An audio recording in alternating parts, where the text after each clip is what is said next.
Sun Ra is one of the most out-of-the-box thinkers in jazz history. It's difficult to write about him because not only does his legacy and his influence really precede him, but if there is one artist who has completely just escaped our earthly mortal coil, it is Ra. Sun Ra was a pianist and band leader who got his start in the Birmingham, Alabama jazz scene, but completely changed his style, citing a religious experience he had in the mid to late 1930s while deep into spiritual meditation, where he realized he actually wasn't Herman Poole Blount, the band leader in Alabama, but was in fact Sun Ra, an alien from Saturn who was sent to Earth to preach to a dying world through his music. This was, of course, himself giving this origin story, and he seemed to believe it, or at least participated in interviews as if he did, and hey, I get it. It's a pretty enticing origin story. Wish I could have one of those about myself. Nah, I'm just from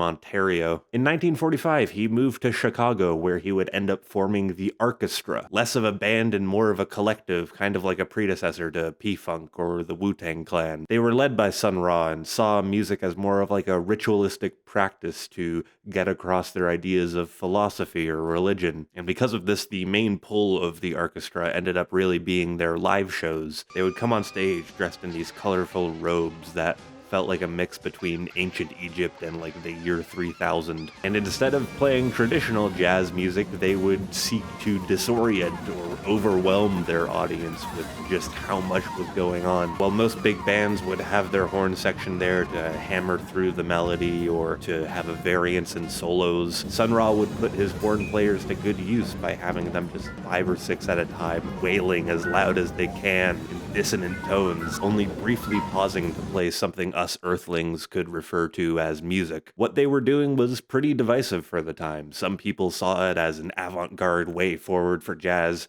Other people just saw it as wailing, unintelligent noise. Regardless, due to their impact, they started gaining notoriety in the 1960s, and their general style would influence much of jazz to come, not only through their pioneering of Afrofuturism in the genre, but through expanding avant-garde ideas in jazz when it comes to noise and composition. And 60 years down the line, Space is the Place gets a review on Friendship Station. Wow, what a legacy. Space is the Place was a pretty important album in all of this. Released in 1973, debatably the height of his relevance, many view it as the recorded material which most accurately captures the power and the scope of what the orchestra were up to. The phrase itself, Space is the Place, quickly became just the mantra for Sun Ra's entire career, spawning many variations and different recordings of the same song, and even being the title of the Sun Ra movie that was made in 1974, this weird space sci-fi jazz epic. Naturally, this album was viewed at the time and even looked back on now as Sun Ra's greatest artistic statement. And it's an album that, in a modern context, I personally find pretty fascinating, specifically how it relates to the ethos of curating music in the streaming age. Space is the Place is 5 songs long, the latter half consisting of 4 more standard jazz tunes, and the front half of the record just being taken up by one 20-minute long powerhouse, Space is the Place. This title track is the main attraction of this album, and it's what I'm gonna spend most of my time talking about. Let me ask you a question before I dive into it. Is music supposed to be fun?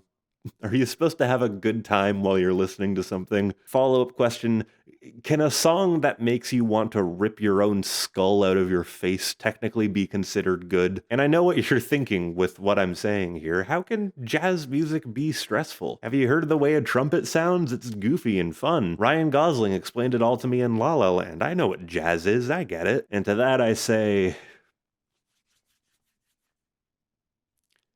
bruh. Space is the Place is definitely one of the biggest bruh moments in jazz history. We get started on the song with 2 hits of a rising keyboard note, and the first leg of the song is pretty standard. It's a 2-chord jam that sets up the lead melody pretty well. Space is the place, space is the place, space is the place, yeah, space is the place. And then 3 minutes in, I don't know, it just starts to abandon God. The saxophone comes in for a solo, and this whole song just turns into a cacophony of noise as the saxophone just wails and wails into the microphone. And once that passes, like 5 more horns come in. The background vocalists start getting a bit more out there. The drumming gets louder and more intense. We get this soloing that just sounds like 2 saxophones in a screaming match with one another, playing just the most ugly, dissonant, and just forceful noises they possibly can get out of these instruments. I played this for a friend once and they said it just sounded like they were torturing geese. After the blizzard of horns dies down, we start getting keyboard solos, which kind of offer much of the same. It's like you're picking up this weird broadcast from a satellite. It just sounds like the music wasn't meant for humans to be listening to. And that's what it does. It just keeps getting ahead of the listener. Every time they settle into a sound or you feel like you're wrapping your head around something, some new, awful, intense, pounding noise just comes in, and it's like, fuck, now I gotta get a read on what this is. More horns return for a screaming match, and then we get literal screaming matches between the vocalists themselves. It's difficult to write about what's happening on this song because it feels like the music is kind of fogging your brain. It's difficult to think while you're even listening to it. It's very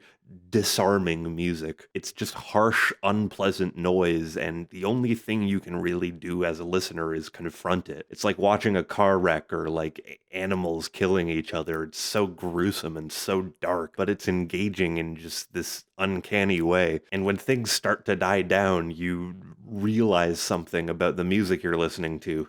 This whole time, the most annoying thing, the most annoying sound you've been experiencing has been in front of you all along. Space is the place.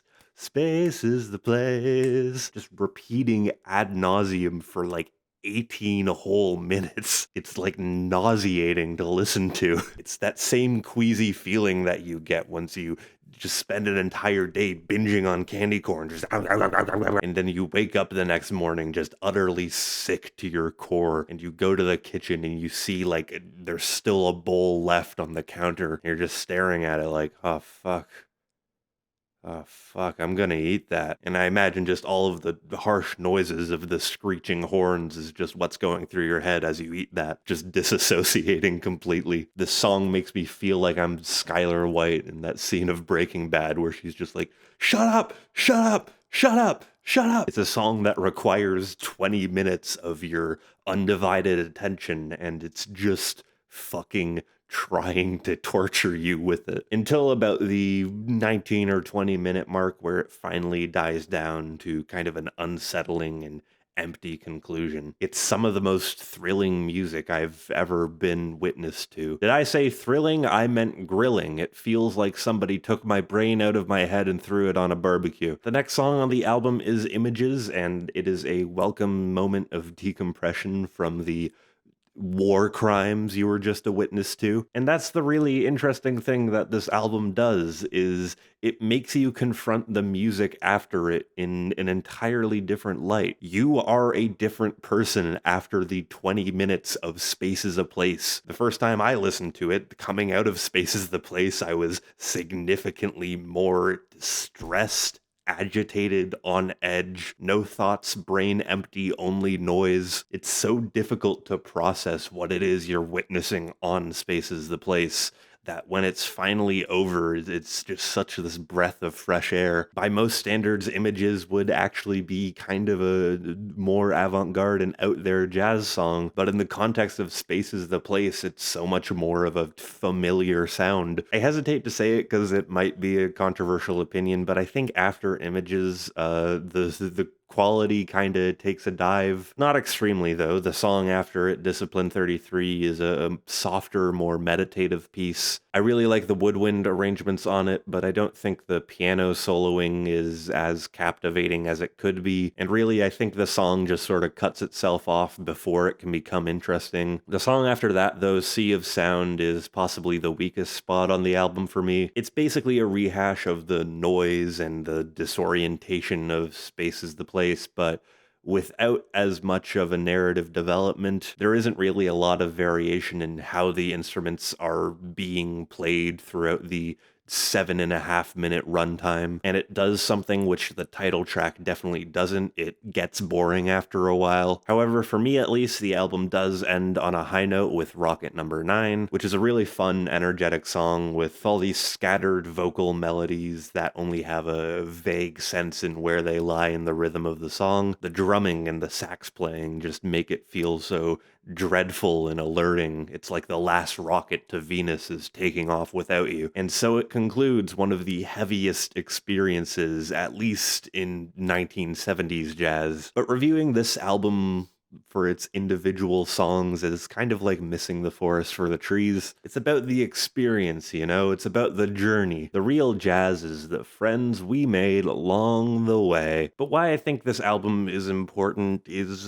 again, due to what I feel music is becoming in the streaming age. There have been studies that have been conducted that show that the average music listener's attention span is getting shorter and shorter. Now that we have the whole world of music at our fingertips, it's easier just to click off of something that's making us uncomfortable. There's a study I saw that said about a quarter of music listeners will just switch off of a song in the first 5 seconds if they don't like what they're hearing. And Space is a Place is an experience that runs completely antithetical to that, that forces its listener to sit in 20 minutes of just developing awful noise. Equating that first song to some sort of religious pilgrimage isn't entirely off of the mark in my books, and what's lying at it at the end for you is some pretty good jazz. If you are interested in what I'm saying about Sun Ra's music, I would recommend you do check out his work. Stuff like Languidity, while it's still weird, it's definitely more grounded. But Space is the Place is something completely different, not only to Sun Ra's catalog, but to the field of jazz as a whole. It is music that is unapologetic, indulgent, and challenging. This is challenging music in the sense that this isn't a recommendation. This is a challenge to you, the listener, to get through this album. I gave a letter grade in my last video, and while that is the more poppy way to review music, it does kind of feel like it's missing the point if I do it here. It feels like so much more of like a religious text. Giving this a letter grade would be like trying to review the Bible on Goodreads. So I'll just end the video with 3 songs that I recommend you check out. Images is probably the best, most standard jazz tune you'll listen to on this. Rocket Number 9 is an odd and exciting piece of jazz. And of course, Space is the Place. There's really nothing else I've encountered quite like it. Sun Ra and his orchestra were definitely some of the most innovative and daring sonic composers of their time, and definitely paved the way for more abrasive and dissonant composition in the field of jazz. And even today, though Sun Ra has passed, the orchestra lives on and are still making some pretty